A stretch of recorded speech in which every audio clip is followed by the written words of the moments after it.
Hey guys, in this tutorial we're going to talk a little bit more about dancing with automotion. So we're going to focus more on creating an automotion dance with a more complex beat that involves a number of different instruments, as well as scratches and everything like that, record scratches. So let's go ahead and play back this project really quick. You notice that we have some music fade in, and our boy JP, hipster JP, starts dancing to the beat, and as the drop comes, he gets more into it. And you can notice that even though there's crazy guitar music and cowbells and record scratches and everything like that, he's dancing to the beat. So the way we achieved this was actually by creating our own custom beat and applying that. And I'll talk a little bit more about that in just a sec. But first, let's go ahead and press F3 and go into our timeline. And you can see we have these two automotion tracks right here. I'll just go ahead and delete those right now. And I'm also going to delete this file right here in the music track. That is our background music. We'll reapply that right away, right off the bat here. I want to show you how to do that first. So now if we play back, we have no audio or anything like that. What I want to do before we get started here is also go down here to our voice volume right here, which is this little slider right here, and bring that back to 100. And I'll show you why we had that minimized in just a moment. All right, so first item of business is importing in our background music. So to do that, you can go to File and Background Music, and you can just load it up this way. You can go to Browse, and I have this actionable MP3 tune that I've downloaded from bensound.com, a really great royalty-free music site. I'll put that URL in the description as well. I'm just going to load in this actionable song right here, and if we press space, we can play back, and you can hear there's our background music playing. I can go back to frame 1. And we can also do a fade in. I'm going to do a little bit of a fade in, a little bit of a, maybe like a 10-second fade in here. And you can see we get a nice little fade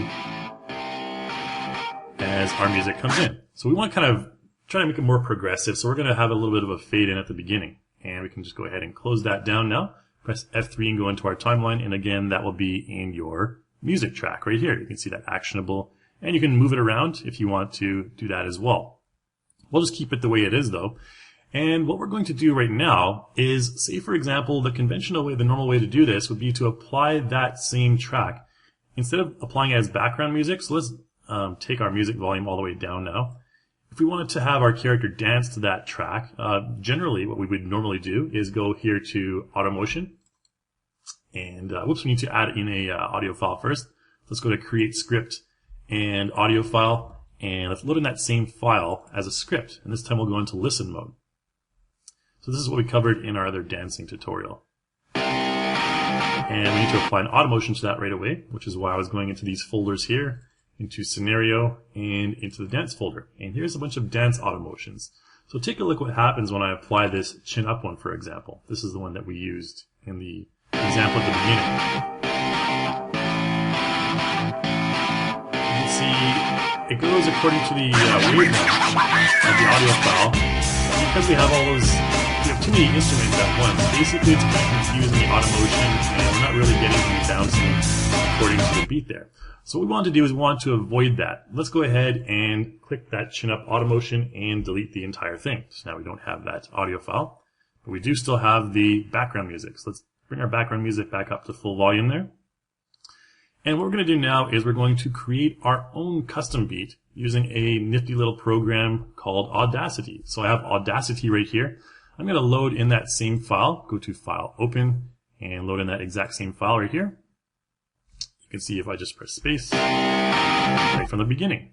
All right, and in Audacity you can hold the Control key and click in, or scroll your mouse wheel rather, and that'll zoom in and out of your audio file right there.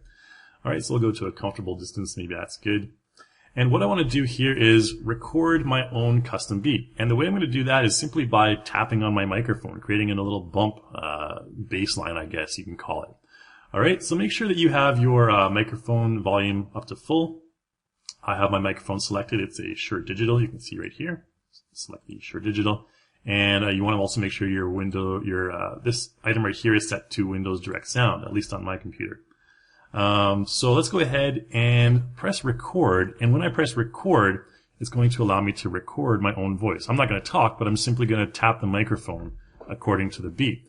We're going to leave a little bit of space at the beginning and bring in the beat a little bit later on. So let's go ahead and do that.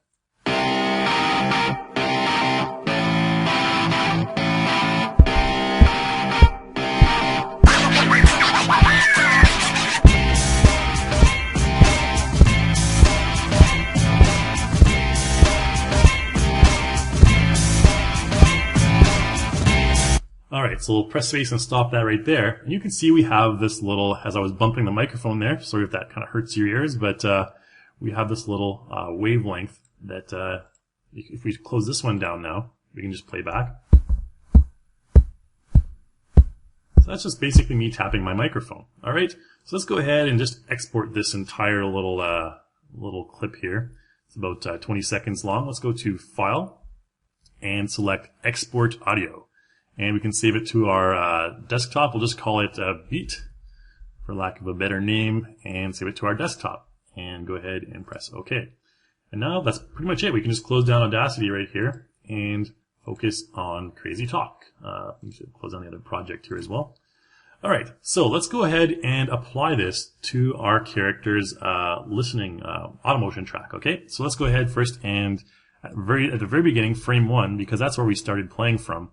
Let's go to Create Script and Audio File, and this time we're going to go to our desktop, this is where I saved it, and we have this beat right here, and in listen mode.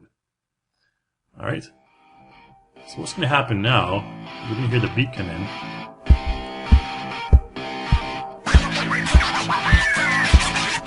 And it seems like the beat may be a little bit off by like a part of a second or something. Luckily at this very beginning part here, let's just expand this a little bit. At this very beginning part here, we don't have really anything happening. So we can just go anywhere in this area here, right click our automotion track and break it. And this basically just gives us freedom to bring our second automotion a little bit forward or a little bit back according to the actual music. So let's delete that first little clip there. And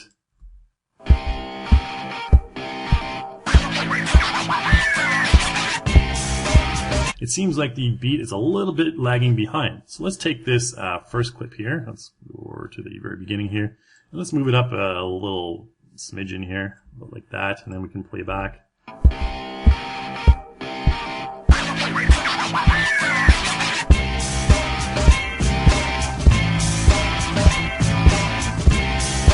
Okay, that sounds a bit better. I think that's a little bit more accurate, maybe a tad bit, a couple frames behind. Okay, we'll just go ahead and work with that. So now we have that beat, and you can hear the beat in the background, obviously when the music's playing, and we don't really want that. We want to avoid that happening. So all we need to do now is just take our voice volume right here down to 0. And once we do that, you can no longer hear the thumping of my hand on the microphone there. Okay, so let's go ahead and apply an automotion to this now. Now, I'm going to separate this automotion into two kind of sections here. When the drop comes in, which is right at this beat right here, that's where the drop comes in. You can see the little waveform right there. Let's click in the middle of those two, and we're going to right-click and break the clip into two. So now we have two different automotion tracks, and I'm just holding the Alt key and scrolling my mouse wheel whenever you see me zooming in and out there, by the way, if you're not familiar with that little shortcut. Alright, so we have these two different automotions. Let's take the first one and apply a simple dance to it. So let's go ahead and use this bounce up one. And just double click that. So nothing happens, we don't have the beat.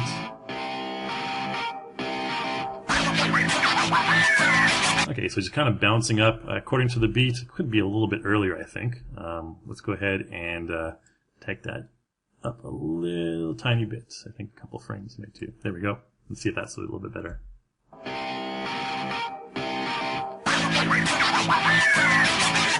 Okay, so that's good. And then the second part, we don't have any motion yet.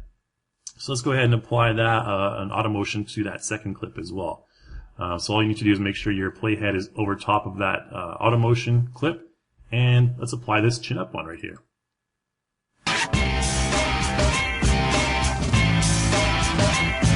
And you can see because we have that beat, now he's kind of bouncing according to the music through our custom created beat right there.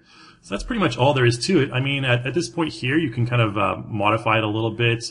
We can add a little bit more emphasis, a little bit more strength to the second clip because it's after the drop, so he's kind of probably getting more into the beat. So let's go ahead and do that. Let's go to our automotion settings right here, and we can probably just increase the strength, maybe not that high, something about there. Let's add a little bit of spring effect into it as well, and use a soft spring. And I think we can preview this, see what it looks like. Zoom it out a little bit.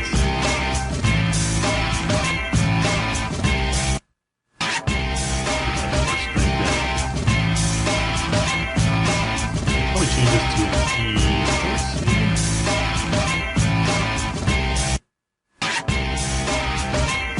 Alright, I think that looks okay. We'll talk about sampling a little bit as well.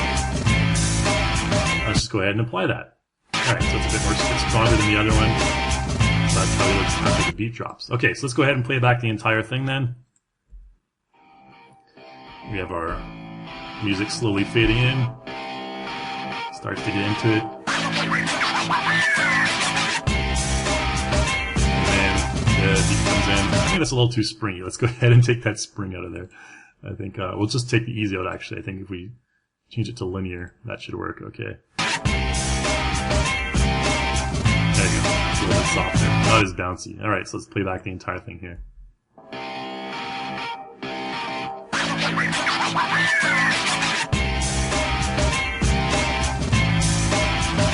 I think the beat may be coming in a little bit too late. Let's take these two clips and move them a little bit forward here. Just a slight bit. There we go. I think that should be okay.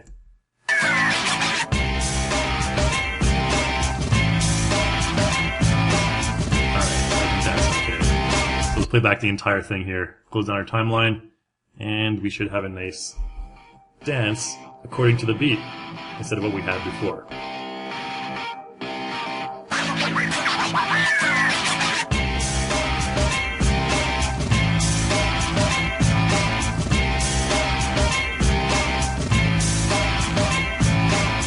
Alright, I think that works out okay.